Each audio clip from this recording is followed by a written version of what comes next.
Lumayas ka na kung wala ka ng ambag dito. Iyon ang unang salitang bumasag ng katahimikan ng gabing yon.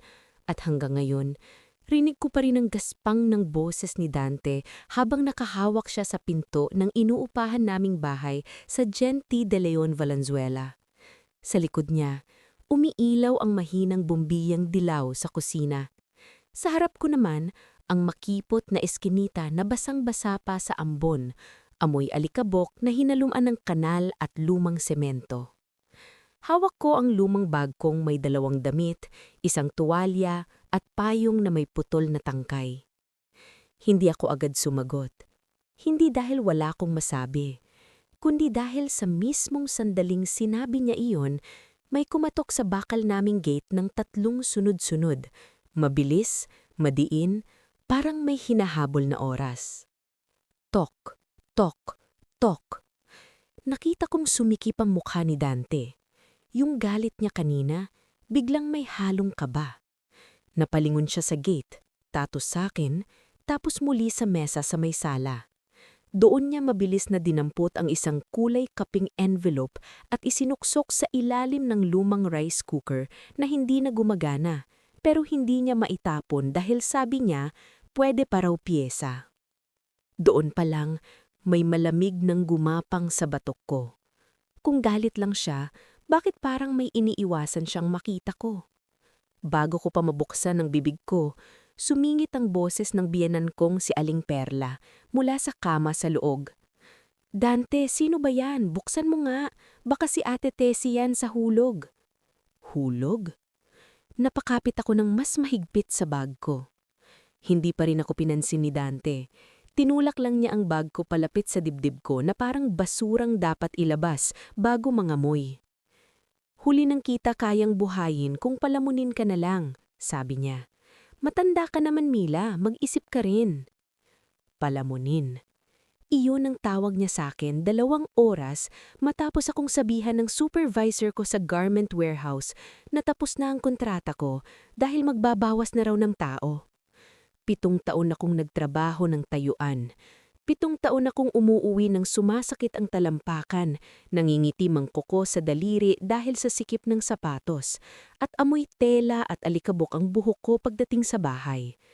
At sa loob lang ng isang araw, mawalan ako ng ID lace sa leeg. Palamunin na ako. Kung umagot ka rito at gusto mong samahan ako sa kwentong ito, mag-comment ka ng lungsod o probinsya mo. Gusto kong isipin na habang ikinikwento ko ito, may mga taong nakakaintindi kung gaano kabigat ang mapalayas sa bahay na ikaw mismo ang tumulong bumuhay.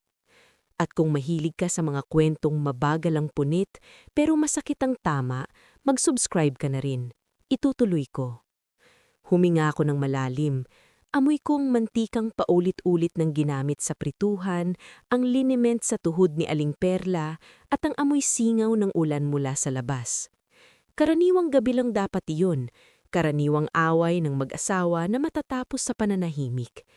Pero may kakaiba sa dibdib ko.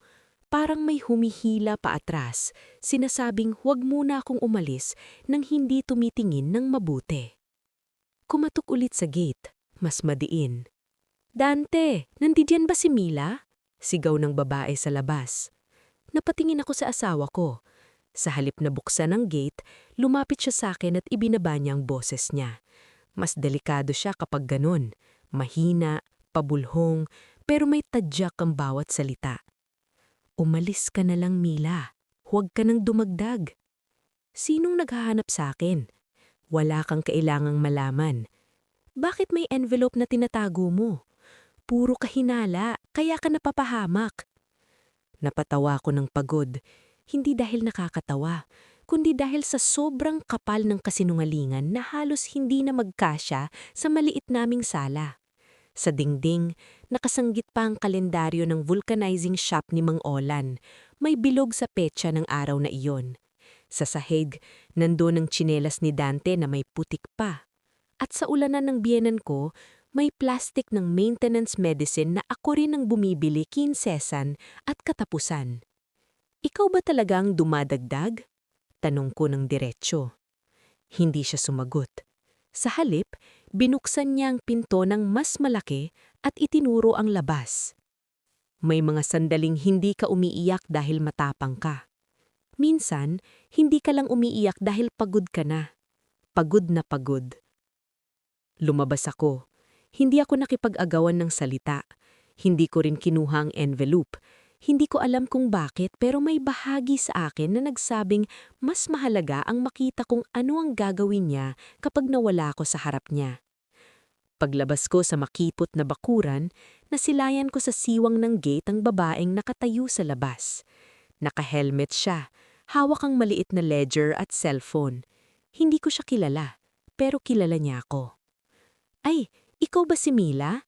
tanong niya. Sabay abot ng tingin sakin at sa loob ng bahay. "May usapan tayo, di ba?" Bago pa ako makasagot, sumingit ang boses ng biyenan kong si Aling Perla mula sa kama sa loob. "Dante, sino ba yan? Buksan mo nga. Baka si Mrs. Angelina ng Highbeat Celatesa na pinost sakin na nagpaamin sakin na may package ko na galing sa Mila. Maling tao kayo." Madiin ang sabi ni Dante. "Wala rito yan. Mismong pangalan niyang nasa..." Hindi ko na marinig ang sumunod dahil isinara ni Dante ang gate ng mas malakas. Napatayo ako sa tapat niyon, basang-basa ang tsinelas ko sa putik, habang ang manipis na ulan ay nagsisimula ng tumama sa pising ko. Sa loob ng bahay, rinig ko ang mahina pero mabilis na usapan. Sa labas, dumaan ang isang tricycle, may tugtog na lumang radyo. Mula sa kabilang bahay, may batang umiiyak at may babaeng sumisigaw na pakisara nga ng gripo. Normal na gabi sa eskinita, pero hindi na normal ang buhay ko. Lumakad ako ng walang direksyon, lampas sa maliit na tindahan ni Aling Celia, lampas sa waiting shed na may poster ng konsehal, lampas sa kapilya kung saan naningintabang sahig sa maputlang ilaw. Nanginginig ako hindi lang sa lamig ng ulan, kundi sa bigat ng hiya. Yung hiya na hindi mo naman dapat pasan, pero sa'yo pa rin unang kumakapit. Habang lumalakad, saka ko lang naalala ang envelope, at ang tanong ng babaeng naka-helmet, at ang hulog na nabanggit ni Aling Perla. Huminto ako sa ilalim ng puno ng akasya sa gilid ng kalsada. Basang-basa na ang laylayan ng palda ko. Tinanggal ko ang phone ko sa bag at nakita kong may 3 missed calls mula sa numero ng hindi ko kilala. Kasunod nun, pumasok ang isang text. "Milagros Alvarado, paalala lang po, lagpas na sa due ang nausap ninyong bayad. Makiugnayan kayo ngayon." Napatitig ako roon ng matagal. Hindi ako makahinga ng maayos. Dahil sa buong buhay ko, marami na akong tiniis. Pero may isang bagay akong tiyak. Hindi ako umutang. At kung ganon, sino ang gumamit ng pangalan ko? Hindi ko maalala kung ilang minuto akong nakaupo sa bangkong simento sa gilid ng kapilya. Baka 10, baka 30, baka mas mahaba pa. Kapag binubuhat ka ng hiya at pagod ng sabay, nawawala ang sukat ng oras. Ang alam ko lang, dumidikit sa balat ko ang damit kong basa at bawat tunog sa paligid ay parang masyadong malinaw. Ang patak ng tubig mula sa bubong na yero, ang alingaw-ngaw ng motorsiklo sa malayong kanto, ang pagaspas ng plastik na supot sa kanal. Hawak ko ang cellphone ko na parang iyon na lang ang taning matibay sa gabing iyon. 3 missed calls, isang text. Maya-maya, may panibagong tawag na naman. Hindi ko sinagot agad. Tinitigan ko lang ang numero. Hinihintay na baka biglang magpakilala ang kaba ko. Pero walang nangyari. Nang tumigil ang tawag, may sumunod agad na isa pa. Ibang numero naman. Saka lang ako napamura ng pabulong. Diyos ko, ano ba to? Mula sa loob ng kapilya, may lalaking nagwawalis. Sumulyap siya sa akin pero hindi nagsalita. Mabuti na rin. Kapag may dumaldal sa akin noong oras na iyon, baka tuluyan akong gumuho. Tinawagan ko ang isa sa mga numerong tumawag. 2 ring pa lang, may sumagot na. "Hello? Si Milagros Alvarado po?" Nanuyo ang lalamunan ko. "Opo, sino po sila?" "Ma'am, follow-up lang po ito sa due ninyong hulog. Ilang linggo na pong delayed." "Anong hulog?" Putol ko. "Wala po akong hulog na alam." Sandaling natahimik ang babae sa kabilang linya. Narinig ko ang mahinang lagitik ng keyboard o ballpen, hindi ko matiyak. Ma'am, kayo po ang principal name sa account. Same address po sa Jen T. De Leon. Same contact number. Lalong bumigat ang likod ko sa bangko. Anong account po yan? Neighborhood Cash Assistance at Installment Arrangement, ma'am. May verification po kaya noong nakaraang buwan. Imposible. Pwede po naming i-resend ang details bukas, pero kailangan po ninyo itong ayusin dahil kayo po ang registered na? Pinatay ko ang tawag. Hindi dahil tapos na ang usapan, kundi dahil pakiramdam ko, kung makakarinig pa ako ng isa pang salita na hindi ko maintindihan, baka mapasigaw ako sa gitna ng kapilya. Maya-maya, may bumagsak na luha sa screen ng phone ko. Hindi ko agad pinunasan. Hinayaan ko muna. Pagod na akong magmukhang maayos sa sarili ko. Lumapit na tsinela sa harap ko. Pagtingala ko, si Aling Celia iyon, yung may tindahan sa kanto na lagi kong pinagkukuhanan ng toyo, suka, at paminsan-minsang kape kapag wala pang sweldo. Nako, Mila, sabi niya, hawak ang payong na may mansa ng mantika sa gilid. Ikaw pala yan, akala ko kung sino. Kanina ka pa dito? Ngumiti ako ng pilit. Saglit lang po. Basang-basa ka na. Tara na sa tindahan ko. Kahit sa monoblock ka muna. Ayoko sanang sumama. May yabag pa ang natitirang parte ng hiya ko. Pero sa gabing iyon, mas malakas ang pagod kesa pride. Pagdating namin sa maliit niyang tindahan, amoy ko agad ang pinaghalong biskwit, sabon at lumang kahoy. May maliit siyang bentilador sa gilid na maingay umiikot. Inabutan niya ako ng tuwalya at isang basong maligamgam na kape. Huwag mo nang isipin ang hiya ngayon. Ang isipin mo, saan ka ligtas? Panagod na lang ako. Hindi ko agad na ikwento ang totoo. Sinabi ko lang na nag-away kami ni Dante at pinalabas niya muna ako. Hindi ko nabanggit ang palamunin. Hindi rin ako nagbanggit ng kumakatok sa gate. May mga salita kapag kakasabi mo pa lang, parang lalo kang hinihiwa. Pero si Aling Celia, marunong tumingin. May problema yung asawa mo nitong mga nakaraan, sabi niya, habang inaayos ang kahon ng noodles. Napapansin ko balisa kapag may naghahanap. Nilingon ko siya. May naghahanap po? Oo, minsan lalaki, minsan babae. May isang naka-helmet pa nga nung isang araw. Akala ko rider. Tumigil ang tibok ng kamay ko sa paghawak ng baso. Kailan po yun? Mga 1 linggo. Ewan ko basta tanghali. Ikaw na siguro nasa trabaho. Pinilit kong huminga ng normal. Ito na naman ang malamig na pakiramdam sa batak ko. Parang dahan-dahang binubuo ng gabi ang bagay na hindi ko pa pangangalanan. Pagkatapos ng ilang minuto, may panibagong tawag na naman. Ma'am, pakisagot po. Ilang beses na kayong napuntahan sa address. Kasunod noon, may pumasok na screenshot. Hindi malinaw lahat, pero malinaw ang sapat para masuka ako sa kaba. Pangalan ko, lumang address details ko, at pirma nakahaliwag na isulat kamay ko pero hindi ako ang pumirma. Namlamig ang daliri ko. Aling Celia, mahina akong tawag. Lumapit siya. Ipinakita ko sa kanya ang screenshot.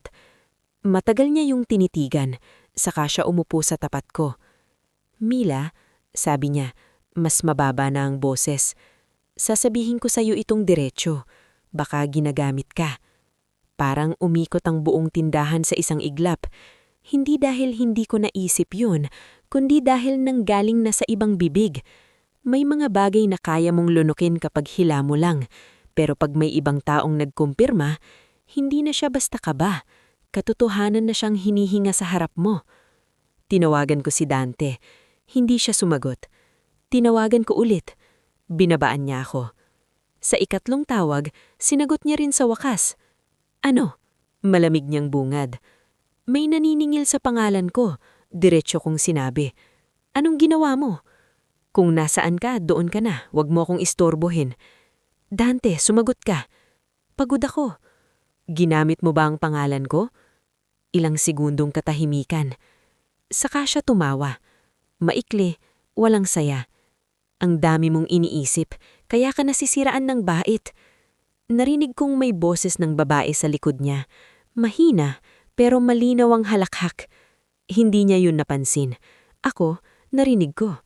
At sa loob ng isang iglap, parang may punit na tuluyang bumuka sa dibdib ko. Pinatay niya ang tawag. Hindi na ako umiyak. Kinuha ko ang lumang notebook sa bag ko, yung maliit na ginagamit ko sa budget ng bahay.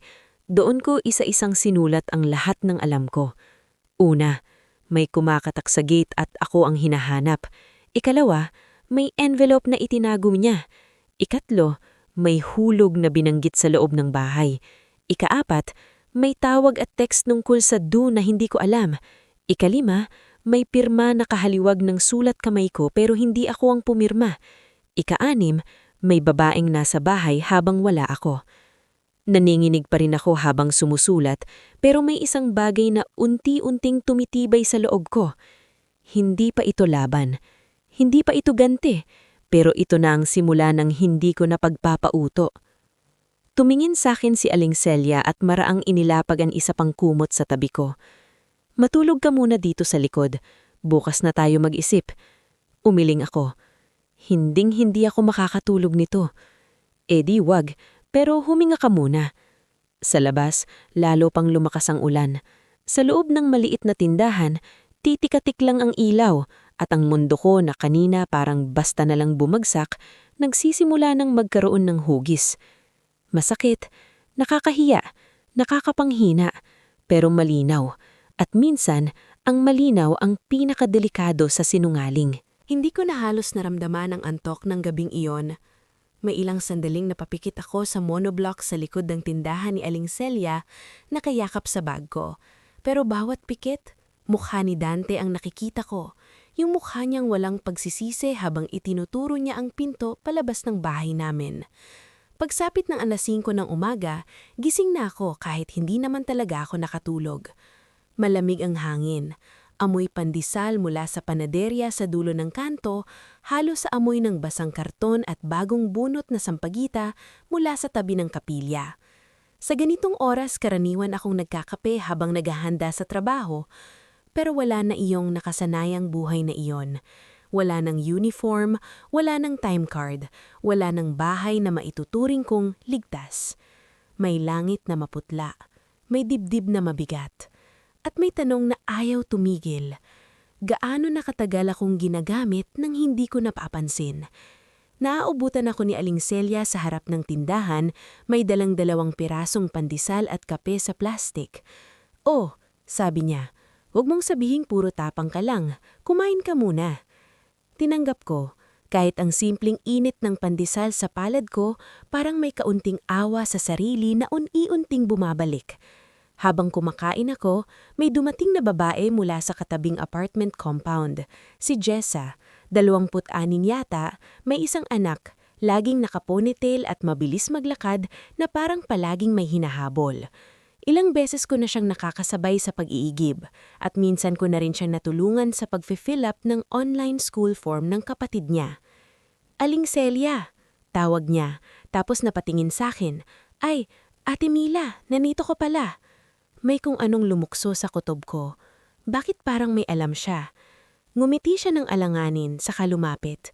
"Ate, pasensya ka na. Hindi ko alam kung dapat ko bang sabihin, pero baka mas mabuti nang marinig mo." "Anong yon?" tanong ko agad. Napakagat siya ng labi. "Noong 1 linggo kasi, may babaeng pumunta sa inyo. Hindi ko pinakialaman sana, pero narinig ko kasing name mo. Nasa labas ako noon, pinapatulog ang anak ko." Naramdaman kong tumigas ang likod ko. "Anong nangyari?" Tinanong ni Kuya Dante kung ikaw daw ba talaga si Milagros Alvarado. Tapos sabi ni Kuya Dante, oo raw, asawa ka niya. May pinakitang ID, parang luma.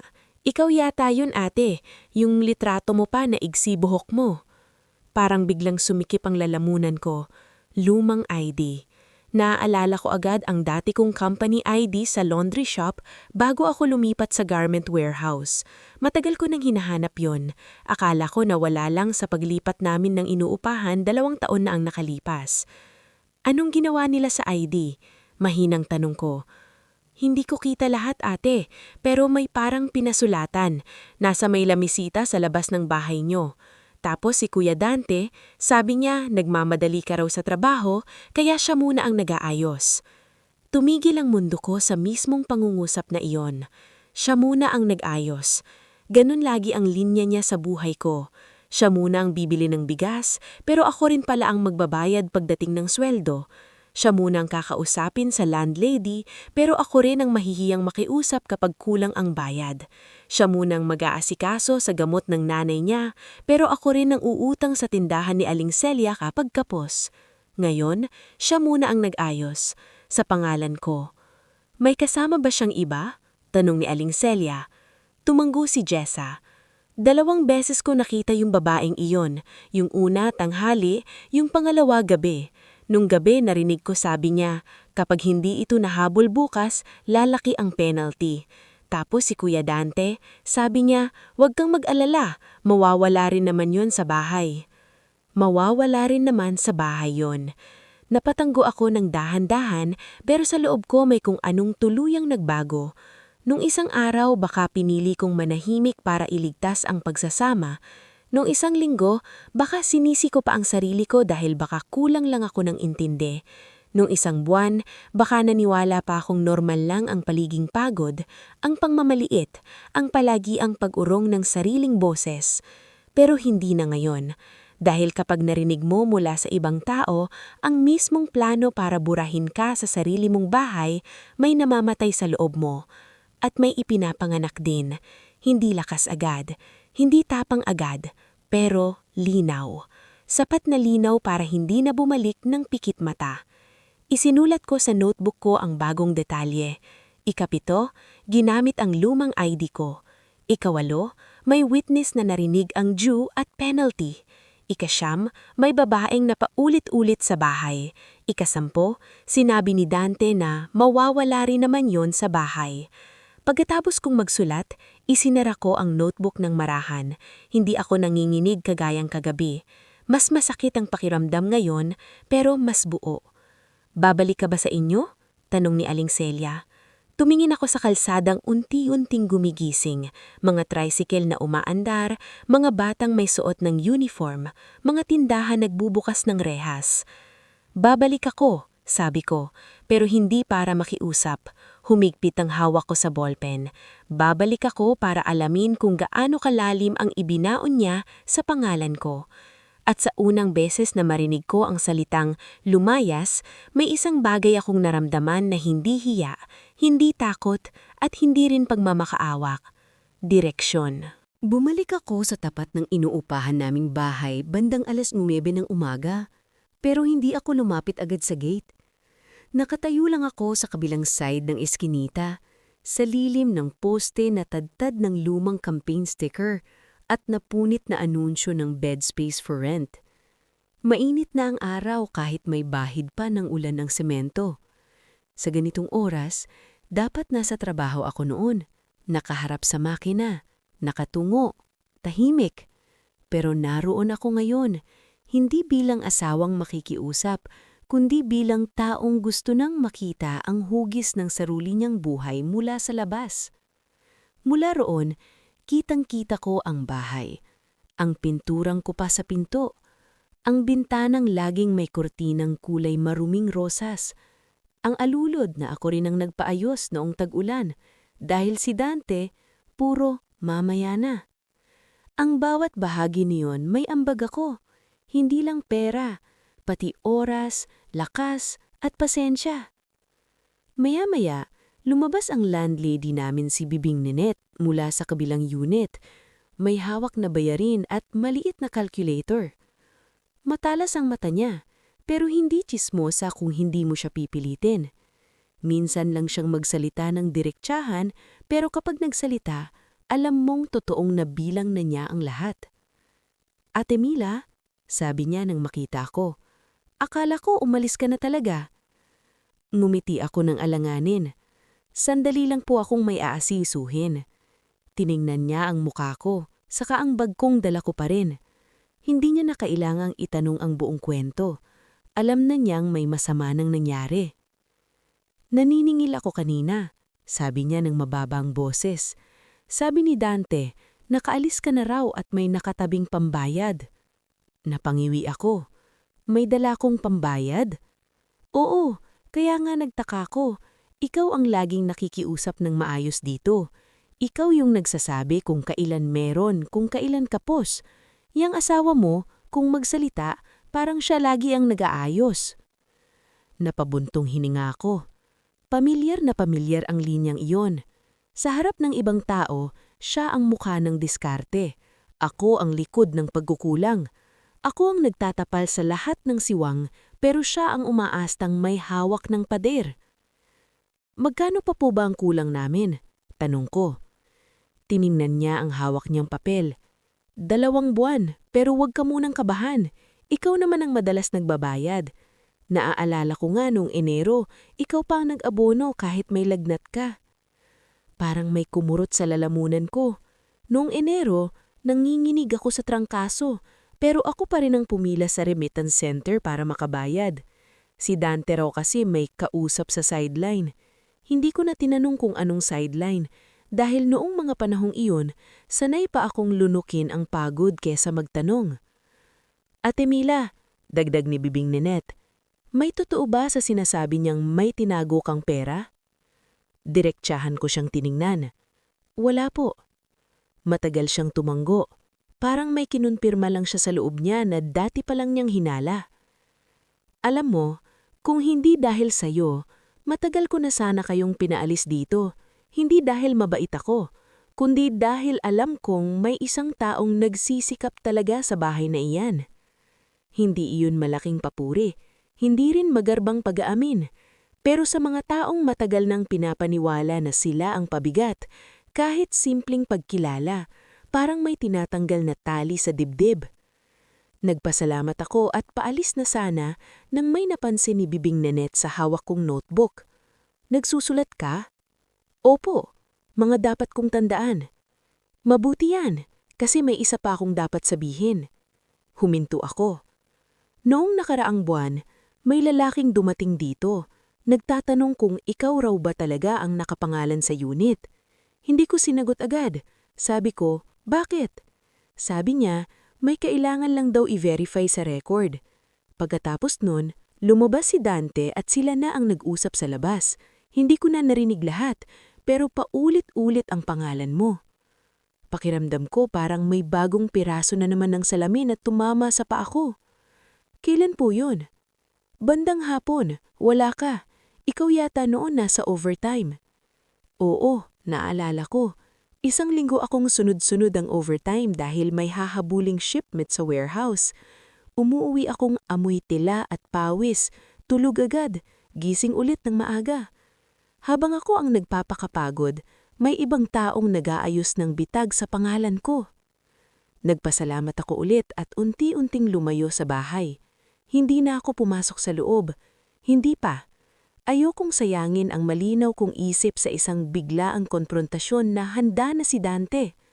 Kailangan kong malaman muna ang lawak ng kasinungalingan niya bago ako humarap. Bago ako makalayo sa kanto, may tumawag sa pangalan ko. Mila! Paglingon ko, si Mang Olan iyon. Iyong may vulcanizing shop at kariton ng hangin sa tapat ng iskinita. Nakaputing sando, maitim ang mga kamay sa grasa, pero mabait ang mga mata. Hindi kita chinichismis ha, pero may sasabihin lang ako, baka kailanan mo. Lumapit ako. May 3 beses nang dumarating na motorsiklo rito gabi-gabi, mga bandang 10:00. Minsan isang babae ang bumababa, minsan lalaking payat. Hindi ko kilala, pero sa inyo dumiretso. May dala po ba? May mga papel, minsan plastic envelope, minsan maliit na pouch. Muli kong naramdaman ang dahan-dahang pag-init ng tenga ko sa galit. Ang dami palang gumagalaw sa paligid ng bahay namin habang ako, araw-araw, iniisip lang kung paanong mapagkakasya ang sahod sa bigas, bayarin, gamot at pamasahe. Pagbalik ko sa tindahan ni Aling Celia, umupo ako sa monoblock at inilapag ang notebook sa tuhod ko. Isa-isa kong dinugtungan ang chain. 11. Ako ang consistent na kausap ng landlady at tagapagbayad ng kulang. 12. May nag-verify ng unit at pangalan ko noong wala ako. 13. Paulit-ulit ang gabi-gabing pagdating ng mga tao sa bahay. Ika-14, kumakalat na ang kwentong ako raw ang may tinagong pera. Nakahawak pa ako sa ballpen nang narinig ko ang sarili kong boses sa isip ko. Yung dati kong boses, tahimik, mapagtiis, laging handang umintindi. Sinasabi nito, baka may paliwanag si Dante, baka gipit lang siya, baka natakot lang siya. Pero may bago ng boses na sumasagot. Kung gipit siya, bakit pangalan mo ang ginamit? Kung natakot siya, bakit ikaw ang pinalayas? Kung may paliwanag siya, bakit hindi niya sabihin ng direktsahan? Doon ko tuluyang naintindihan ang pinakamasakit na bagay. Hindi ako pinalayas dahil wala na akong ambag. Pinalayas ako dahil ako na ang pinakamalaking saksi sa buhay niya. At sa oras na mawala ako sa bahay, mas madali kong palabasing may kasalanan. Humigpit ang hawak ko sa notebook. Sa buong pagsasama namin, sanay akong magpigil para hindi lumaki ang gulo. Pero ngayon na ako na ang linulubog, hindi na katahimikan ang tawag sa pagpipigil. Pagpapabaya na. At hindi na ako babalik sa dati. Kinahapunan, sinamahan ako ni Aling Celia pabalik sa inuupahan naming bahay, pero hindi pa rin para makipag-away. Ang sabi niya, kung may kukunin ka, kunin mo ng maaga. Ang sinungaling, lalong tumitibay pag pinatatagal. Tama siya, hindi pwedeng puro kwento lang ang dala ko. Kailangan ko ng sariling gamit, sariling tala, sariling piraso ng nakaraan na pwede kong hawakan. Pagdating namin sa tapat ng gate, bukas ang pinto pero tahimik ang loob. Nasa labas si Aling Perla, nakaupo sa bangkong kahoy, paypay ng paypay kahit mahangin naman. Pagkakita sa akin, nanliit ang lamamata niya. Ba't bumalik ka? Malamig niyang tanong. May kukunin lang po ako, sabi ko. Mga gamit ko. Umismid siya. Akala ko ba umalis ka na? Umalis po ako. Hindi ibig sabihin noon wala na akong karapatang kunin ng sakin. Hindi siya sumagot agad. Tinignan lang niya si Aling Celia na parang hindi natuwa na may kasama ako. Mabuti na rin. Sa mga taong sanay mang-gaslight, ayaw nila ng may ibang nakakarinig. Wala si Dante. Mamayang gabi pa uuwi. Mas mabuti. Pumasok ako sa loob. Sa unang hakbang ko pa lang sa sala, parang may kumurot sa dibdib ko. Naroon pa rin ang mga karaniwang bagay, kalendaryo, baso sa lamesa, tabong asul sa may kusina, tiklop na banig sa gilid. Pero iba na ang kafilamdam. Para akong pumasok sa lumang larawan na may ibang kahulugan na pala sa likod. Dumiretso ako sa maliit naming kwarto. Binuksan ko ang kabinet na halos ako rin ang nagbayad ng hulugan sa palengke surplus. Karamihan sa damit ko nandun pa, pero ang una kong hinanap ay hindi damit. Lumang pouch, resibo, ID holder, mga papel na dati kong hindi binibigyan ng bigat. Habang kinakapa ko ang ilalim ng drawer, may nahugot akong lumang eco bag na pamilyar sa akin. Gamit ko yun noon kapag namamalengke o bumibili ng gamot ni Aling Perla. Medyo mabigat. Pagbukas ko, may halong amoy lumang papel, alikabok, at konting pabango na hindi akin. Isa-isa kong nilabas ang laman. Isa-isang mga resibo ng pawn shop, 2 maliit na claim stub, isang resibo ng gamot na hindi naman para sa biyanan ko, at isang supot na walang laman pero may tatak ng tindahan pinagbibilhan ko noon ng hikaw na regalo sa sarili ko sa unang buong 13th month ko. Napahinto ako. Noong nakaraang Nobyembre, nawawala ang manipis kong gold earrings. Hindi naman totoong ginto pero mahalaga sa akin dahil unang bagay iyon na binili ko sa sarili ko nang hindi iniisip kung sayang ba. Hinanap ko iyon ng 3 araw. Sabi ni Dante, baka naiwan ko raw sa locker sa trabaho. Hindi ko na pinaglaban dahil pagod ako noon at mas inuuna ko ang pambayad sa kuryente. Ngayon, hawak ko ang pawn shop stub. Hindi man nakalagay ang eksaktong description ng hikaw, sapat na ang petsa, halaga, at pirma sa likod para sumikip ang dibdib ko. Kasabay din noon ang isa pang alaala. Nawawalang maliit na singsing na binigay ng nanay ko bago siya mamatay. Akala ko nahulog sa jeep. Diyos ko, mahina akong sabi. Ano yan? Tanong ni Aling Celia mula sa pinto. Ipinakita ko sa kanya. Matagal niyang tinignan ng mga resibo, saka tumingin sa akin na parang gusto niyang saluhin bago pa ako bumagsak. Hindi lang pangalan mo ang ginamit, pati mga gamit mo. Umupo ako sa gilid ng kama. Hindi ako umiyak agad, hindi ko kaya, parang masyadong mabigat para sa luha lang. Habang hawak ko ang mga resibo, unti-unting bumalik ang maliliit na esena nung mga nakaraang buwan. Si Dante na madalas biglang may pera pag araw ng sugal sa kanto, si Aling Perla na may bagong maintenance na hindi ko naman nabilhan, yung isang beses na may bagong tsinelas siya, pero sabi niya, bigay lang daw ng kumpare. Hindi bigay. Galing sa isinanla. At marahil, hindi lang sa akin galing. Habang nag-iimpak ako ng ilang damit at papel, may napansin akong kalahating piraso ng resibo sa ilalim ng kama. Pinulot ko. Mula ito sa isang lending service kiosk sa mall. Hindi buo ang pangalan, pero malinaw ang huling 4 na letra ng apelyido ko. ORADO. At may pirma sa baba na muli, ginaya pero hindi ako. Isiniksik ko yon sa notebook ko. Paglabas ko ng kwarto, nasalubong ako ng tingin ni Aling Perla. Kung ano-ano na naman ang iniimbento mo sa isip mo. Hindi ako sumagot agad. Tinitigan ko lang siya. Sa unang pagkakataon, hindi ko ibinaba ang mata ko sa harap niya. Nanay po, sabi ko, alam niyo po ba ang mga utang na nakapangalan sa akin? Sumingot siya. Bakit sa akin ka nagtatanong? Asawa mo ang kausapin mo. May mga gamit akong nawawala. May mga papel na may pirmang hindi ako ang gumawa. Ilang buwan na po ba yun ninyong alam? Namula ang mukha niya. Hindi sa hiya, sa irita.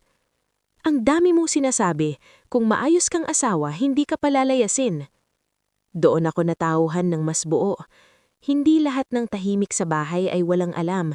May tahimik na pumapanig, may tahimik na nakikinabang, at may tahimik na pumapayag basta hindi sila ang direktang nasasaktan. Tumayo ako ng tuwid at isinukbit ang bag sa balikat ko. Paglabas namin ni Aling Celia, saka lang ako huminga ng malalim. Sa kanto, may ilang kapitbahay ng pasulyat-sulyat. Hindi man sila magsalita, ramdam kong may umiikot ng kwento. At hindi ko kinailangang maghintay ng matagal para patunayan na totoo yon. Pagdaan ko sa tindahan ng frozen goods, narinig kong may 2 babaeng nag-uusap. Siya ba yung umalis na may dalang pera? Ewan, sabi ni Dante may tinira raw sa kanya. Tumigil ako sa paglakad. Pwedeng iwasan, pwedeng lunukin, pwedeng sabihing hindi na mahalaga ang chismis. Pero dun ko naalala ang sinabi ni Bibing Nenet. Kumakalat na ang kwento bago pa ako makapagsalita. Ibig sabihin, hindi lang ako ninanakaw. Inuunahan din akong siraan. Pagbalik namin sa tindahan, isinulat ko ang mga bago kong natagpuan. 15, may pawn shop stubs ng nawawalang gamit ko. 16, may resibo mula sa lending kiosk na gamit ang apelyido ko. 17, posibleng alam o piniling huwag alamin ng biyanan ko ang galaw ni Dante. 18, nauunahan na akong siraan sa komunidad. Napahawak ako sa sentido ko. Sa dami ng sumasabay na sakit, hiya, galit, pagod, pagtataksil, gusto kong magwala. Gusto kong sugurin si Dante sa kalsada at ipamukha sa kanya ang lahat. Gusto kong isigaw sa buong eskinita na ako ang nagbuhat ng bahay na yon. Pero alam ko rin na kapag ginawa ko yon ngayon, ako ang magiging emosyonal, ako ang magiging baliw, ako ang madaling pagdudahan. At yun ang gusto nila. Kaya hindi pa. Hindi ako aatake ng walang ayos, pero hindi na rin ako tatahimik. Kinabukasan, maaga pa lang ay may 3 ng taong naghahanap sa akin. Una, si Binibining Nenet para sabihing may muling nagtatanong sa unit at sa pangalan ko. Pangalawa, si Jessa para sabihing nakita niyang papasok si Dante sa iskinita ng madaling araw kasama ang babaeng maputi. Pangatlo, si Aling Tessie, ang lider ng maliit na paluwagan sa lugar na noon ko lang nalaman na ilang linggo na palang gamit ang pangalan ko sa usapang hindi ko naman sinalihan. Nagkita kami ni Aling Tessie sa likod ng tindahan ni Aling Celia, sa may plastic na mesa na may kupas na floral print. Maaga pa, pero mainit na. Amoy bagong saing mula sa kapitbahay, halo sa amoy ng kape at piniritong galunggong. Sa malayo, may nagtetest ng mikropono sa barangay hall para sa kung anong programa. Mila, sabi ni Aling Tessie, diretso agad. Kung kaya ko lang tong ayusin nang hindi ka na idadamay, ginawa ko na. Pero pangalan mo ang nasa usapan. Ibinaba niya ang maliit na notebook niya sa mesa. Hindi legal paper, hindi folder, karaniwang listahan lang ng hulog. Sulat kamay, may petsa, may halaga, may initials. Ganyan ang totoo sa maraming lugar sa atin. Hindi enggrande ang ebidensya. Karaniwan lang. At dahil karaniwan, mas mahirap minsang tanggihan. Teka lang po, sabi ko, hindi po ako sumali rito. Alam ko, sabi niya agad. Kaya nga kita hinanap. Hindi tugma ang kilos mo sa sinasabing account holder. Ikaw, kahit gipit, hindi nawawala. Si Dante, ilang beses nagsabing ikaw ramang nahihiya kaya siya ang humaharap. Napapikit ako saglit. Ito na naman. Ako ang dahilan, siya ang tagapagsalita. Magkano po ang nalubog? Tanong ko. Binigkas niya ang halaga. Hindi iyon milyon, hindi rin pang pelikulang sobrang laki. Pero sapat para mapahina ng tuhod ng taong kasi simula pa lang bumangon mula sa pagkawala ng trabaho. Sapat para mawasak ang pangalan sa komunidad kung hindi maayos. Sapat para may ibang inosenteng madamay kapag tuluyang sumabog. Doon ako natahimik. Yan ang unang bigat na hindi ko inaasahan. Kung gugustuhin ko, pwede akong dumiretso sa barangay at i-blatter si Dante.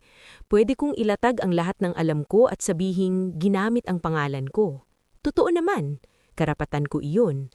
Pero habang nagsasalita si Aling Tessie, nakikita ko sa isip ko ang ibang kasamang babae sa paluwagan.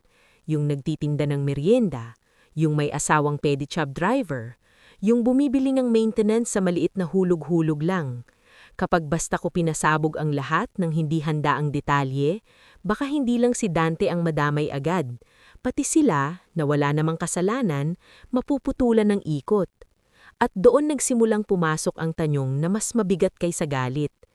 Gaano ba kakabilis dapat ang hustisya kung may ibang inosenteng masasagasaan? Mila, mahina ngunit malinaw na sabi ni Aling Celia na nakikinig sa gilid. Hindi obligasyon mong iligtas ang lahat, pero may karapatan kang pumili kung paano ka lalaban. Tinignan ko ang notebook ni Aling Tessie. May 3 pangalan doon na kilala ko. Mga babaeng ilang beses ko nang nakasabayan ng pila sa tubig, sa health center, sa tindahan. Hindi man ako kaklus sa kanila, alam kong lahat kami rito iisa ang takot. Ang mapahiya sa pera, ang masira ang pangalan, ang maparatangang manluloko kahit nagsisikap ka namang mamuhay. Pwede ko po bang malaman paano nagsimula itong pangalan ko sa listahan? Tanong ko. Si Dante ang unang lumapit, sabi ni Aling Tessie, para raw sa gamot ng nanay at panghabol niyo sa renta. Nahihiya ka raw humarap kasi pagod ka sa trabaho. Nung una, naniwala ako, kasi ikaw ang pangalan at totoo namang tahimik ka. Tahimik, ulit ko. Oo, sabi niya. At minsan, doon umaasa ang mga manluloko sa pagiging tahimik ng totoong responsable. Parang tumama ang salita niya sa buto ko. Sa buong buhay ko, akala ko ang katahimikan ay tanda ng pagiging maayos, ng pagtitiis, ng pagmamahal. Pero sa kamay ng maling tao, ang katahimikan mo pala ang nagiging kublihan ng kasalanan niya. Ipinakita sa akin ni Aling Tessie ilang petsa, ilang halaga, at 2 witness initials ng mga hulog na sinabing formula. Muli kong nakita ang pattern. Lahat ito nasa mga araw na nasa overtime ako o gabi akong umuuwi. Sa madaling salita, pinili ni Dante ang mga oras na malayo ako at pagod para mas madali akong banggitin pero hindi makita. Pag-uwi ni Aling Tessie, naiwan akong nakatulala sa notebook ko. Kung aayusin ko itong marahan, may tsansang mabawi ko ang pangalan ko at mabawasan ang pinsala sa ibang tao. Pero mangangailangan iyon ng oras, ng pagpipigil, at ng harapang paulit-ulit kong iiwasan sana. Kung sasabog ako agad, baka mas mabilis ko siyang mapilit, pero maaaring mas marami ring madamay. Yan ang unang pagkakataon sa buong nangyari na naramdaman kong may kapangyarihan akong pumili. Hindi dahil malakas na ako, kundi dahil sa wakas, hindi na ako bulag. Binuksan ko ang notebook at isinulat ang pinakamabigat na entry sa lahat. 19. Hindi lang ako ang pwedeng masira kapag minadali ko ang laban. Matagal kong tinitigan ang yun. Sa loob ng 24 na oras mula nung palayasin niya ako na ang hinahanap ng mga taong dati wala namang pakialam sa presensya ko. Hindi dahil mahalaga ako sa paningin ni Dante, kundi dahil ginamit niya akong salaan ng dumi niya. At marahil yan ang hindi niya inaasahan, na kapag ang babaeng lagi niyang pinapatahinik ay magsimulang magbilang, magtanda at pumili, hindi na niya makokontrol kung paano siya babagsak. Hindi ako agad kumilos kinabukasan. Sa unang tingin, parang duwag iyon. Parang pag-urong. Parang hinahayaan ko na naman si Dante bumauna. Pero sa totoo lang, iyon ang unang beses na may pinili akong hakbang na hindi galing sa takot o hiya. Galing iyon sa malinaw na isip. Maghapon akong nanatili sa likod ng tindahan ni Aling Celia. Nakaupo sa monoblock. Hawak ang notebook ko, habang isa-isang inaayos sa isip ko ang pattern ng mga buwan na dumaan. Mainit ang hangin, mabagal ang bentilador, at may tunog ng kutsarang tumatama sa kaldero mula sa karinderya sa kabilang kanto. Karaniwang araw sa barangay, pero sa loob ko, parang may dahan-dahang nag-aayos ng sirang aparador. Isa-isang binabalik ang bawat bagay sa tamang pwesto. Hindi naman kasi nagsimula ang lahat sa utang. Mas nauna ang pagputol sa boses ko. Naalala ko ang mga gabing uuwi akong halos hindi na makalakad sa pagod. Tapos sasalubungin ako ni Dante ng linyang, "Ikaw na muna bahala sa nanay ko, ang sakit ng ulo ko." Naalala ko ang mga bayaring ako ang sumasalo, pero siya ang humaharap sa ibang tao na parang siya ang may kontrol. Naalala ko ang mga gamit kong nawawala, ang mga paliwanag niyang laging may halong inis, at ang paraan niyang baliktarin ang tanong ko hanggang ako pa ang mukhang masama. Unti-unti kong nakita ang mas masakit na katotohanan. Hindi niya ako basta ginamit ng isang beses dahil gipit siya. Matagal niya akong inihanda para maging sasalo. Malamig sa pakiramdam ang realisasyon iyon. Hindi siya kagaya ng galit na mainit at mabilis. Ito yung klase ng sakit na dahan-dahang bumababa sa buto. Dahil bigla mong naiintindihan na may mga taon ng buhay mo na hindi lang nasayang. Maingat iyong inayos para laging ikaw ang mauuli, ikaw ang mag-aayos, ikaw ang mahihiyang magsalita. Bandang tanghali, dumating si Jessa na may dalang balita. "Ate," sabi niya, pasimpleng tumingin sa paligid bago umupo sa tapat ko. "Narinig ko kagabi si Kuya Dante sa kanto. May kausap siyang lalaki. Sabi niya, kailangan kong mahanap agad si Mila bago siya maunahan ng iba." Tumaas ang tingin ko. "Sigurado ka?" Tumanggo siya. Hindi ko man narinig lahat pero malinaw yan. Tapos sabi pa niya, kapag nagsalita yon, pati ako lulubog. Hindi na siya naghahanap sa akin dahil concerned siya. Hindi dahil na-miss niya ako. Hindi dahil may pagsisisi siya. Naghahanap siya dahil nagsisimula ng mabitawan sa kamay niya ang istoryang matagal niyang kontrolado. At iyon ang mas masakit sa mga kagaya niya kaysa pagkawala ng tao, ang pagkawala ng hawak. Pagkaalis ni Jessa, matagal akong nakatitig sa isang bahagi ng mesa na may bakbak ng sticker ng instant coffee.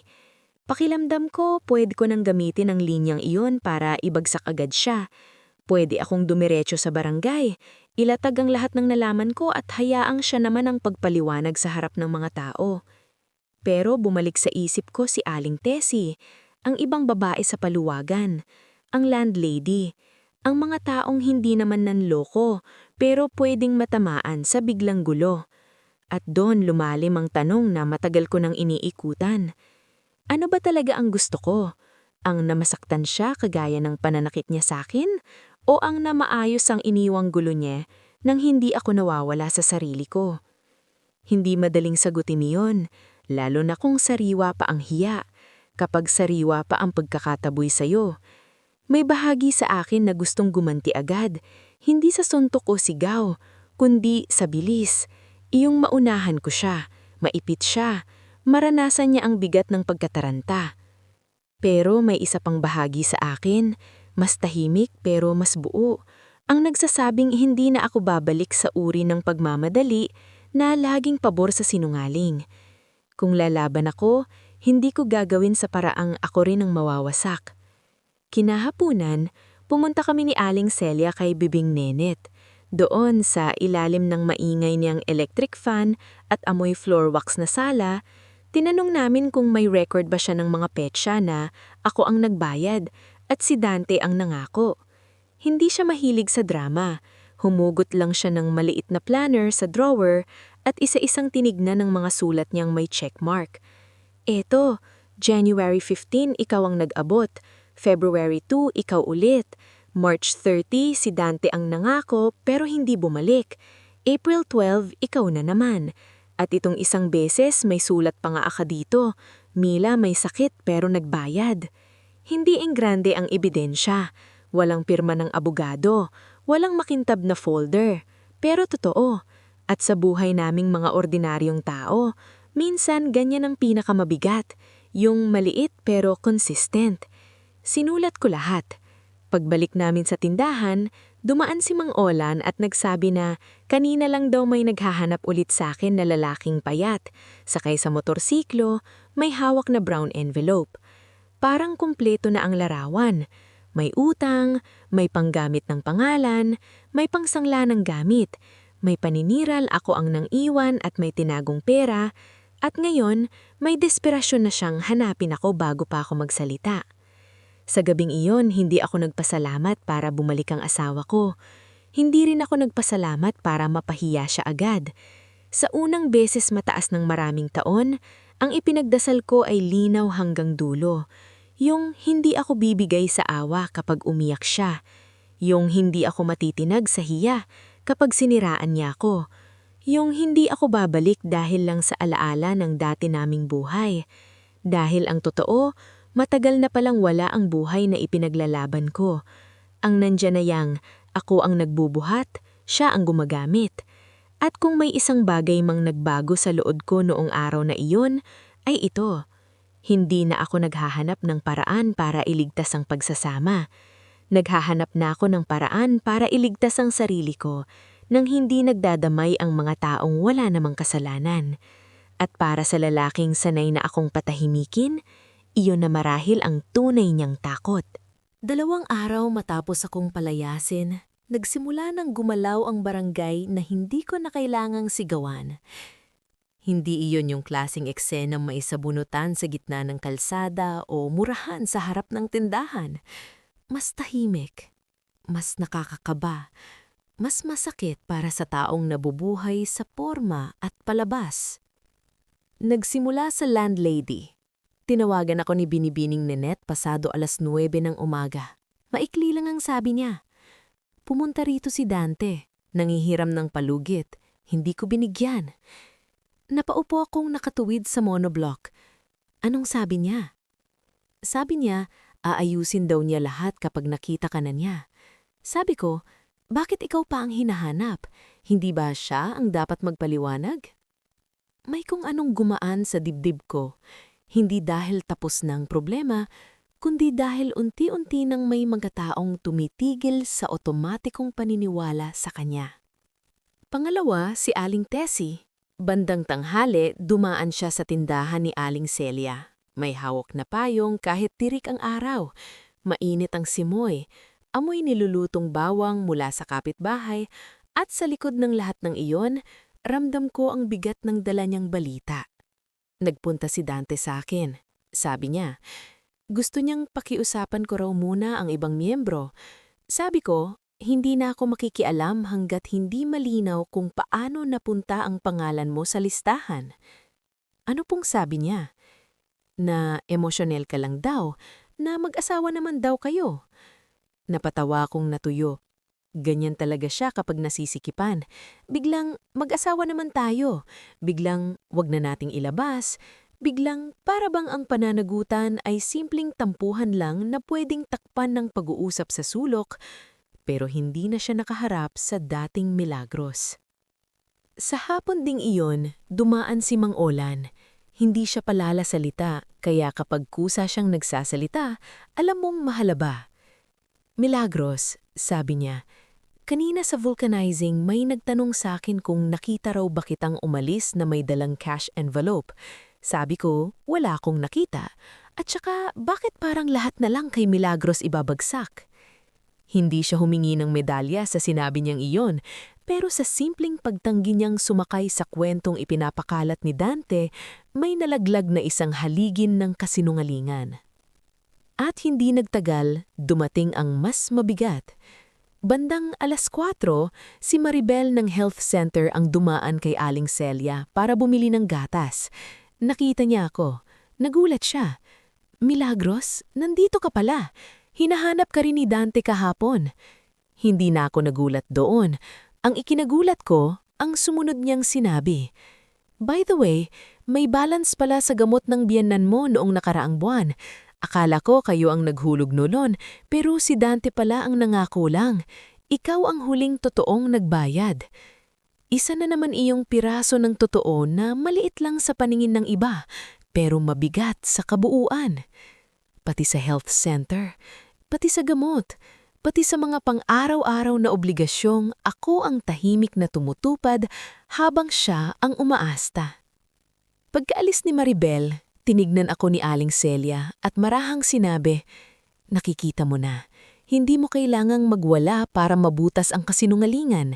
Kailangan mo lang maging buo ang kwento mo. Tumanggi ako.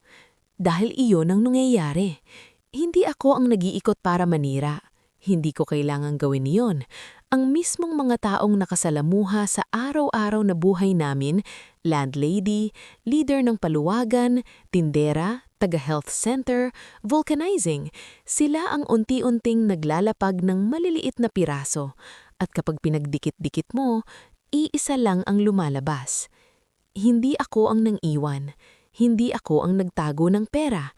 Hindi ako ang may pattern ng pangako na walang tuparin. Kagabi, dumating si Jessa na hingal, hawak ang cellphone niya. Ate, sabi niya, narinig ko sa tapat. Nakiusap si Kuya Dante sa babaeng maputi. Sabi niya, kapag hindi ko siya nahanap, pati ang nanay ko madadamay. Nanay niya? Ulit ko. Oo, kasi yata may pinangako siya sa iba gamit ang bahay o gamit ninyo. Hindi ko buong narinig. Hindi ko alam kung gaano katotoo ang huling bahagi, pero sapat na ang unang bahagi para maintindihan ko ang mas malawak na bagsak ng ginawa niya. Hindi pala siya nagtatakip. Nagpapasa rin siya ng panganib sa lahat ng malapit sa kanya. At doon kung mas natiyak ko na tama ang pinili kong direksyon. Kung padalos-dalos akong sumugod ng unang gabi pa lang, baka mas madali niyang nabaluktot ang kwento. Baka ako pang napabmukhang galit lang, desperada o naninira.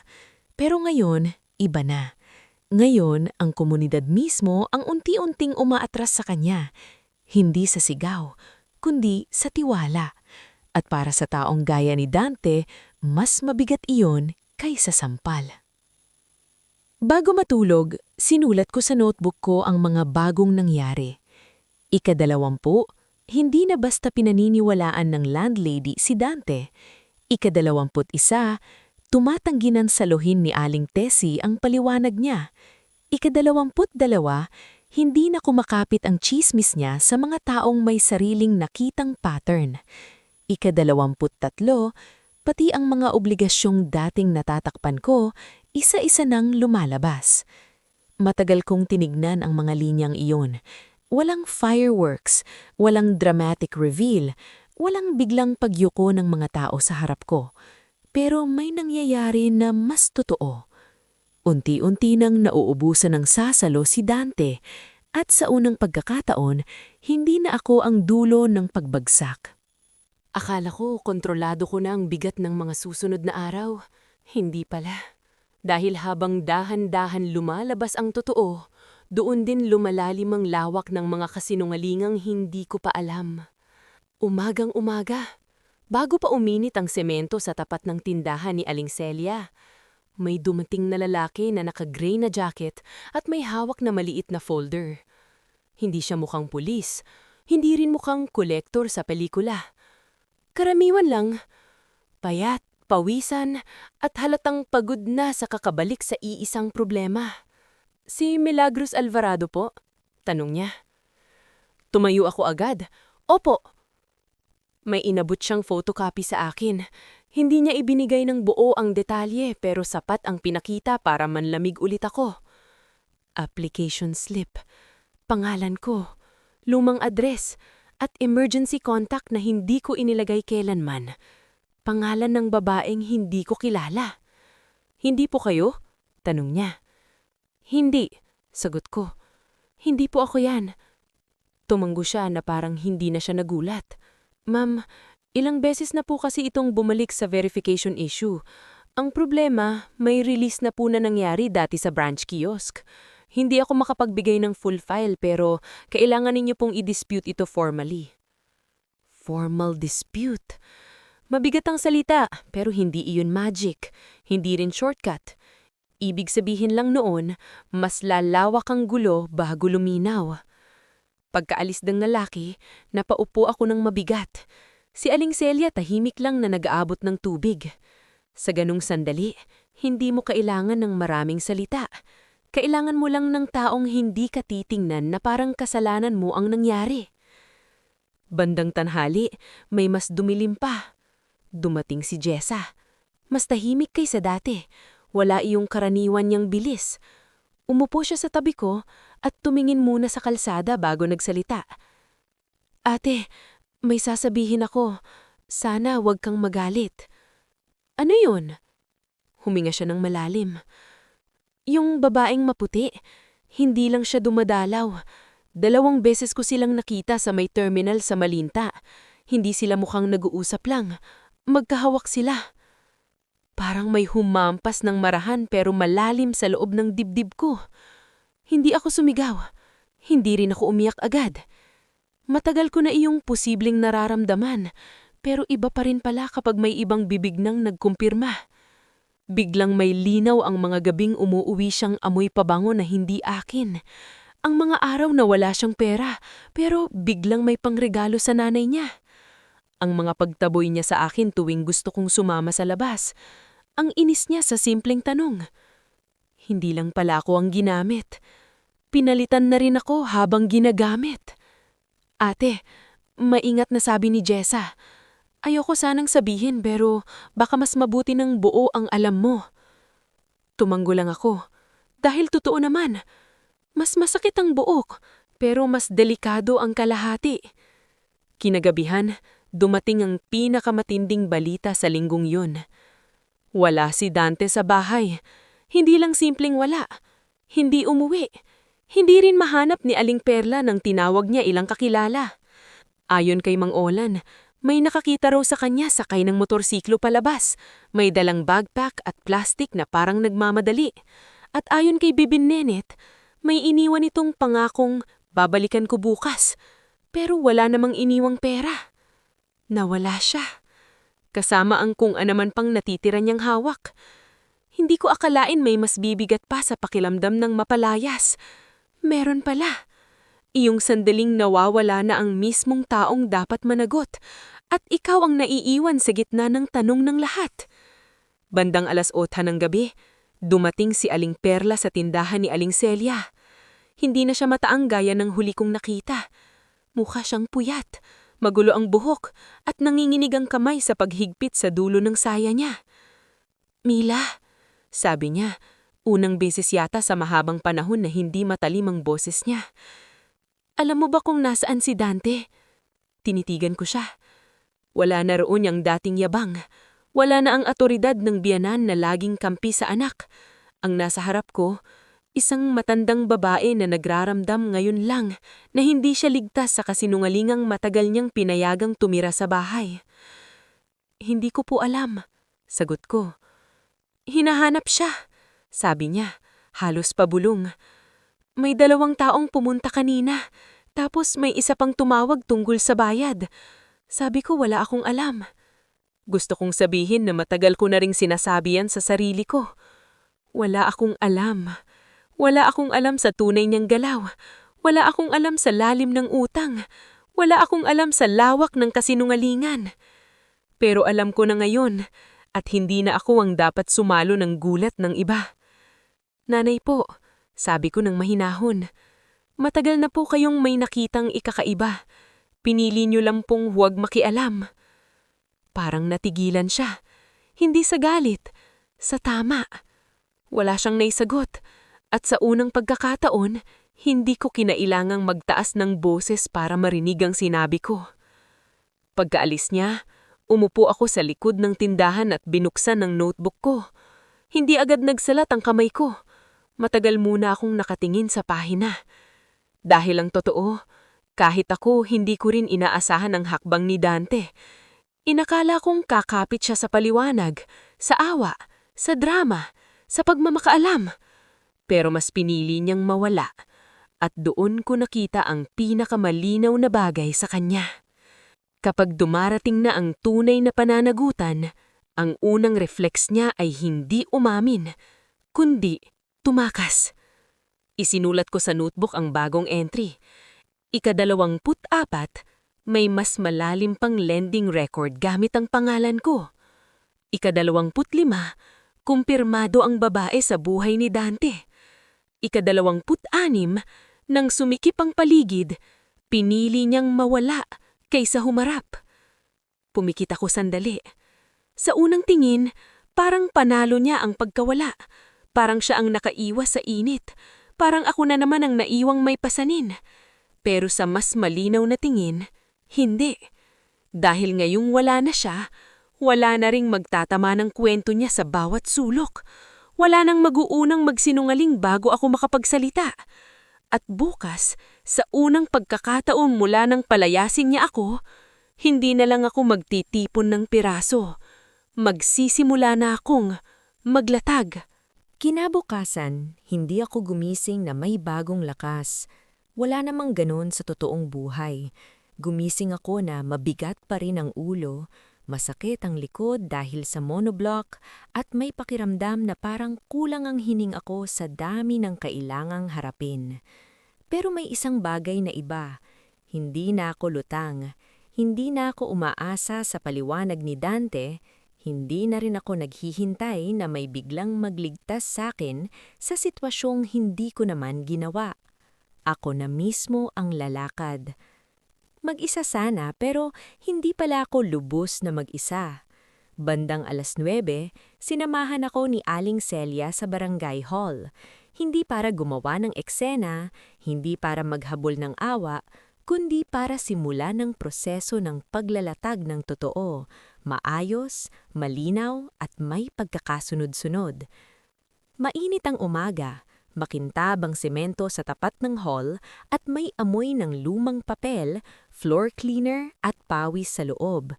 Nakaupo ang ilang tao sa waiting bench, may hawak na mga sobre, certificate at kung ano-anong problema ng araw na iyon. Isa lang ako sa marami, pero sa unang pagkakataon, hindi ko iyon ikinahiya. Dinala ko ang notebook ko. Hindi iyon maganda. Hindi iyon mukhang matapang pero naroon ang mga petsa, pangalan, witness at mga bagay na hindi na mabubura ng baka nagkamali ka lang. Naroon ang entries mula kay Bibi Nenet, kay Aling Tessie, kay Jessa, kay Mang Olan, pati ang mga pawn shop stub at resibong nakuha ko sa bahay. Tinignan ng barangay secretary ang dala ko at tsaka ako. Ma'am, gusto niyo po bang magpa-record muna ng statement? Opo, sagot ko. At gusto ko ring mailagay na may mga utang at verification na ginagamit ang pangalan ko nang hindi ako pumapayag. Hindi ako nanginginig habang sinasabi ko iyon. Hindi dahil matapang na ako, kung hindi dahil sa dami ng gabi na pinilit kong intindihin ng mga maling bagay, ubos na ang puwang sa loob ko para sa pag-aalinlangan. Habang sinasalita ko iyon, maingat kong ipinaliwanag ang chain. Kung kailan ako nawalan ng trabaho, kung kailan ako pinalayas, sino ang unang naghahanap sa akin, paanong may lumang ID na ginamit, paano ako karaniwang nasa trabaho sa mga petsang may verification, Paano ako ang consistent na nagbabayad sa renta at gamot samantalang si Dante ang humaharap sa iba? Paanong nagsimulang kumalat ang kwentong ako raw ang umalis na may dala-dalang pera? Walang magic sa proseso. Paulit-ulit akong pinasasagot sa petsa, sa oras, sa pangalan, sa pagkakasunod-sunod. Nakakapagod, nakakapanuyo ng lalamunan, pero mahalaga. Dahil sa unang pagkakataon, hindi emosyon ang laman ng kwento ko. May gulugod na. Habang nasa labas namin sa barangay hall, mabigat pa rin ang sitwasyon. Hindi ibig sabihin noon tapos na ang problema. Wala pa ring trabaho, hindi pa rin nababalik ang pangalan ko sa lahat ng nakarinig ng kasinungalingan, hindi pa rin nawawala ang mga utang sa isang kisap mata.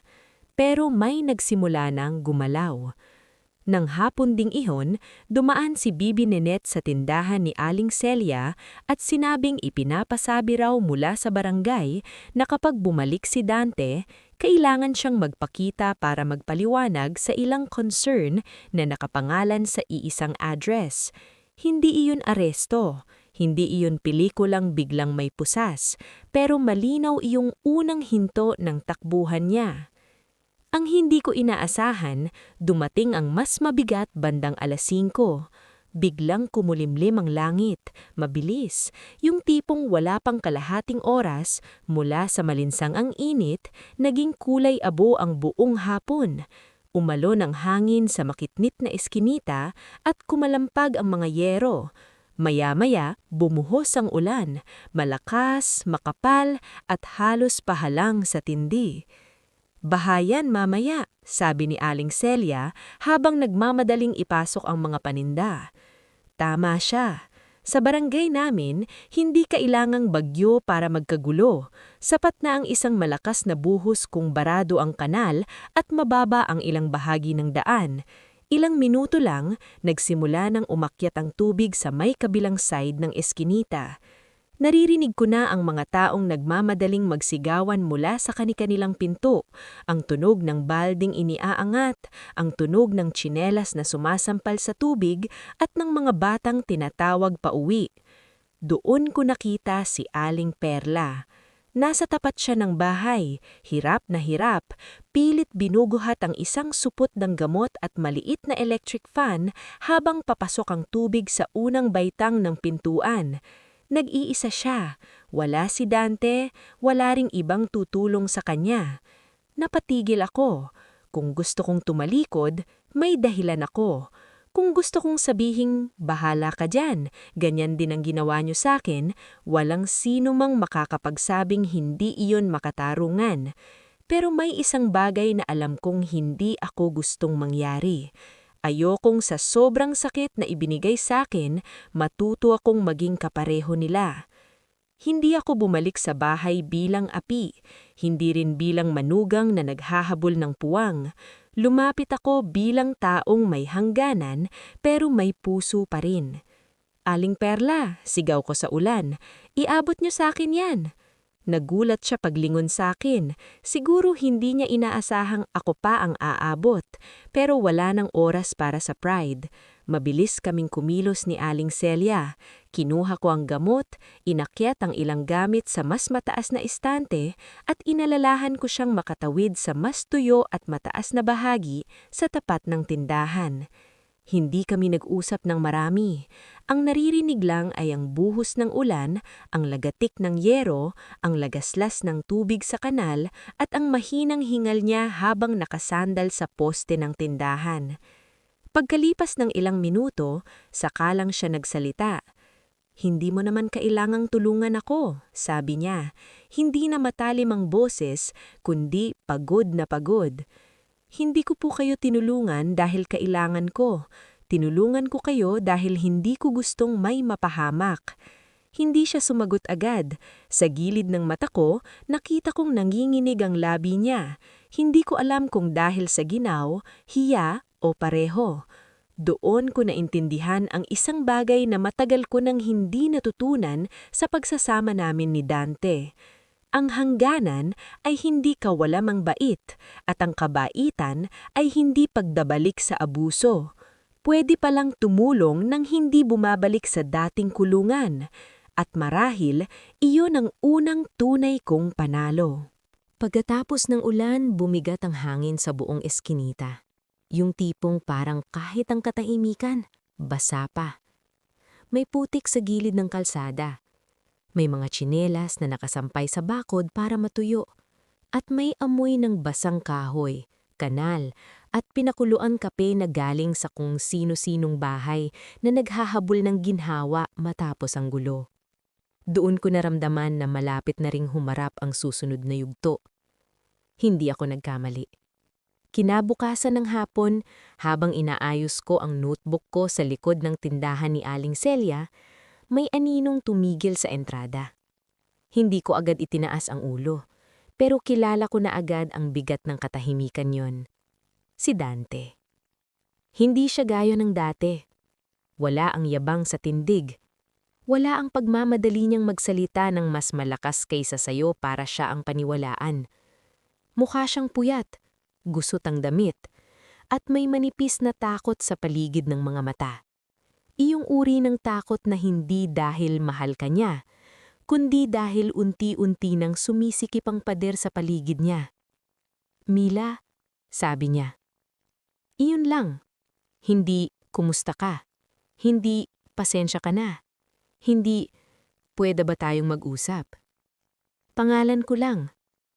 Tinupi ko ang notebook ko ng dahan-dahan at tumingala. Nasa likod ko si Aling Celia. Tahimik lang pero naroon. Mabuti na rin.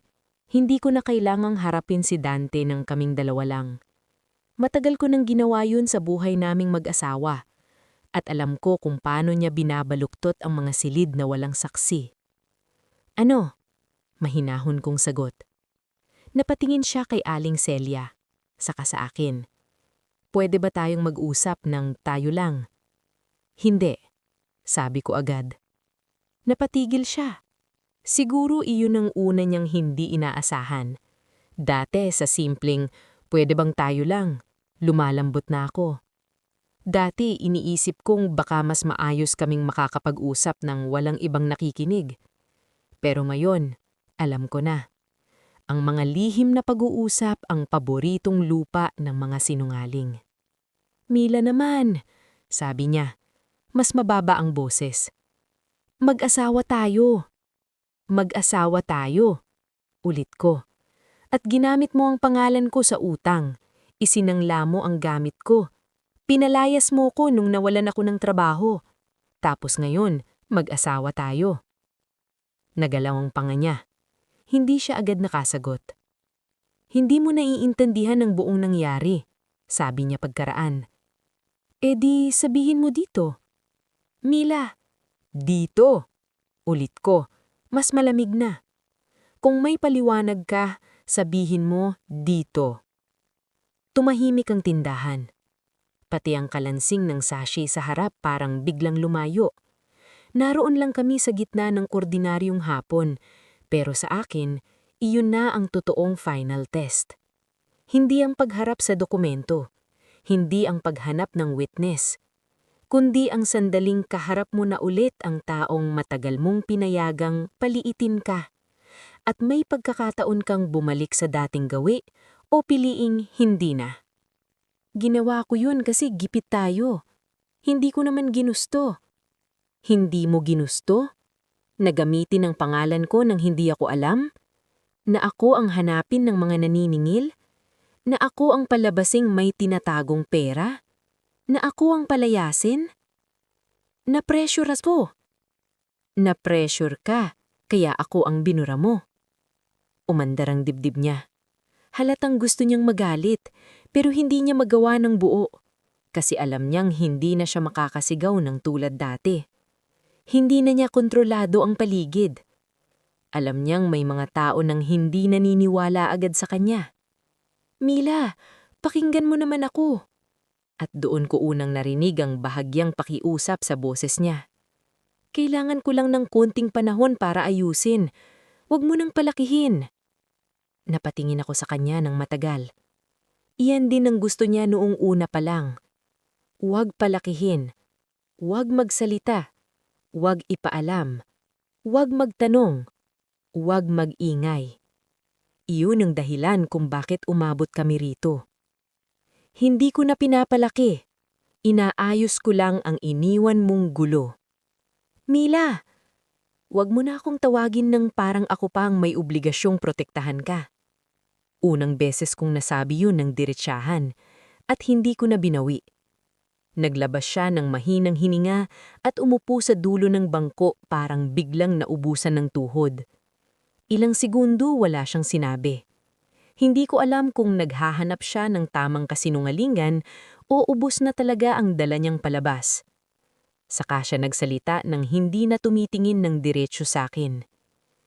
May ilang bagay akong papasanin, pero sana tulungan mo akong hindi tuluyang lumubog. Yung sa paluwagan, sa renta, magbibigay ako ng unti-unti. Basta wag mo nang itulak pa. Doon ko nakita ang totoo. Hindi siya bumalik para sa relasyon.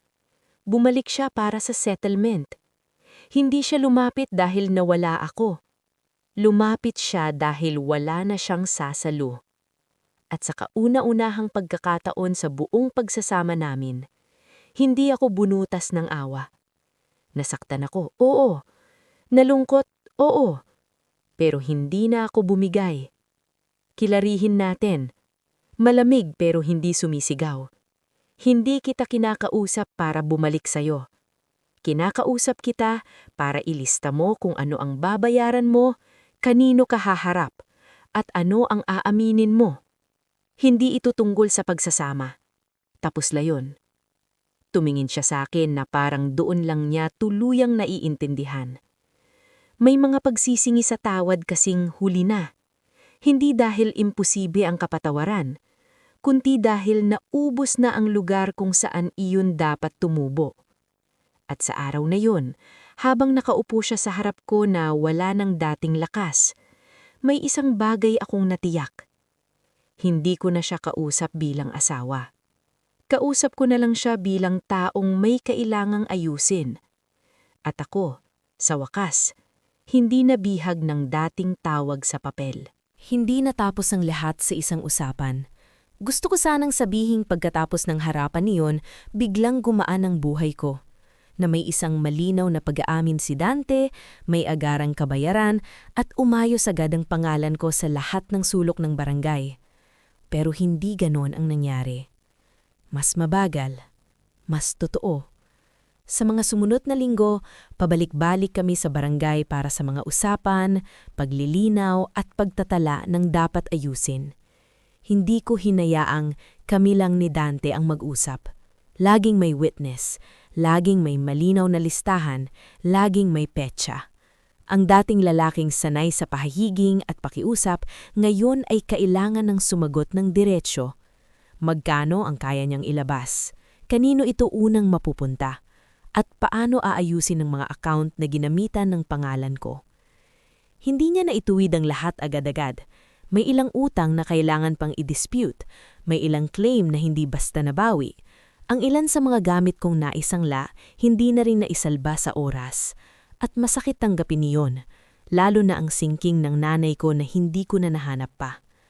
May mga pinsalang hindi mo na talaga maibabalik sa orihinal, kahit may pag-aamin pa, kahit may kabayaran pa. Pero may naituwid. Sa paluwagan, malinaw na ilagay na hindi ako ang kusang lumapit at ang pangalan ko ay ginamit ng hindi ko alam. Dahil maingat ang pagkakalatag ng chain, hindi buong grupo ang bumagsak. May abala, may hiya, may inis, pero hindi nasunog ang lahat ng sabay. Si Aling Tessie na noong una ay nag-aalangan din, siya pa ang nagsabing, hindi si Mila ang dapat magdala ng kahihiyan dito. Kay Bibi Nenet, malinaw na itala kung sino-sino at kailan talaga ang nagbayad at nangako. Sa health center, naayos ang pagkakautang para hindi na ako ang hanapin sa susunod. Sa barangay, nai-record ang statement ko ng buo. Hindi siya malaking esenang mapapanood ng buong lugar. Wala ring nagpalakpakan. Pero para sa akin, mas mabigat iyon kaysa anumang esena. Dahil sa unang pagkakataon, ang katahimikan ko ay hindi na gamit laban sa akin. Ginamit ko na siya pabor sa akin, bilang malinaw, maayos at matibay na boses. Si Dante, hindi siya biglang nawasak sa isang araw. Walang dramatikong pagbagsak sa gitna ng kalsada. Walang esenang lahat ay nakatingin sa kanya at siya'y luluhod. Pero naramdaman niya ang mas mabagal at mas mabigat na kapalit ng ginawa niya. Unti-unting umurong ang mga taong dating nagpapautang sa salita lang niya. Hindi na siya kayang saluhin ng parehong mga kapitbahay na dati niyang napapaikot. Hindi na siya madaling paniwalaan ng landlady, ng paluwagan, ng mga taong minsang kinakausap niya na parang siya ang maaasahan. At higit sa lahat, wala na siyang tahanang pwedeng balikan na ako ang mag-aayos ng iniwan niyang kalat. Iyon ang tunay niyang pagkawala. Hindi ako, kundi ang dating buhay na may laging sasalo sa kanya. Pagdating kay Aling Perla, hindi naging madali ang lahat. Hindi rin kami biglang naging malapit. May ilang sugat na hindi kayang takpan ng isang gabing tinulungan ko siya sa baha. Pero nagbago ang paraan namin ng pagtingin sa isa't isa. Mas tahimik siya sa mga sumunod na linggo. Isang hapon habang nakaupo siya sa tapat ng bahay at ako'y dumaan para kunin ang natitira kong gamit, sinabi niya nang hindi tumitingin sa akin. "Mila, mali ako sa'yo." Yun lang. Maikli, walang drama, walang mahabang paliwanag, pero totoo. At dahil totoo, sapat na. Hindi ko sinabing ayos na ang lahat. Hindi ko rin sinabing wala na akong sakit. Tumandog lang ako at ipinagpatuloy ang pagkuha ng mga kahon ko. Hindi na ako naghahanap ng mas malaking esena. Hindi ko na kailangan yun. Makalipas ang ilang buwan, nakahanap ako ng panibagong trabaho. Hindi kasing laki ng gusto ko. Hindi rin agad nakaahon sa lahat ng pagod at abala. Pero sa bawat unang sweldo, bawat upa na ako mismo ang pumipirma sa resibo, bawat gabing tahimik kong naiuuwi sa sarili ko sa lugar na hindi ako minamaliit, doon ko muling nakilala ang halaga ko. Hindi pala ako nawalan ng silbi noong araw na pinalayas ako. Nawalan lang ako ng lugar sa bahay ng taong sanay akong gamitin. At kung may aral man iniwan sa akin ng lahat iyon, ito ang pinakamatindi. May mga taong hindi ka sisirain sa isang malakas na sampal. Sisiraan kanila ng dahan-dahan, sa pangungutang sa pangalan mo, sa pag-aangkin sa ambag mo, sa pagpapaniwala sa iyong ikaw ang pabigat habang ikaw ang bumubuhay sa lahat. At kapag nasanay kang manahimik para lang hindi lumaki ang gulo, minsan hindi mo namamalayang ikaw na ang unti-unting nawawala. Pero hindi pa huli ang lahat hanggat kaya mong huminto, tumingin ng malinaw at pangalanan ang totoo. Hindi lahat ng ganti ay sigaw. Hindi lahat ng panalo ay pagbagsak ng kalaban sa harap ng tao. Minsan, ang pinakamalinis na hustisya ay ang maibalik ang pangalan mo. Maayos ang pinsalang kaya pang ayusin at tuluyang maisara ang pinto sa taong akala niya habang buhay kang mananatiling tahimik. Noong gabing sinabi sa akin ni Dante na umalis ka na, akala ko katapusan na yun ng halaga ko. Hindi pala. Simula pala yun ng unang araw na pinili kong hindi na ibigay ang sarili ko sa taong sanay akong burahin.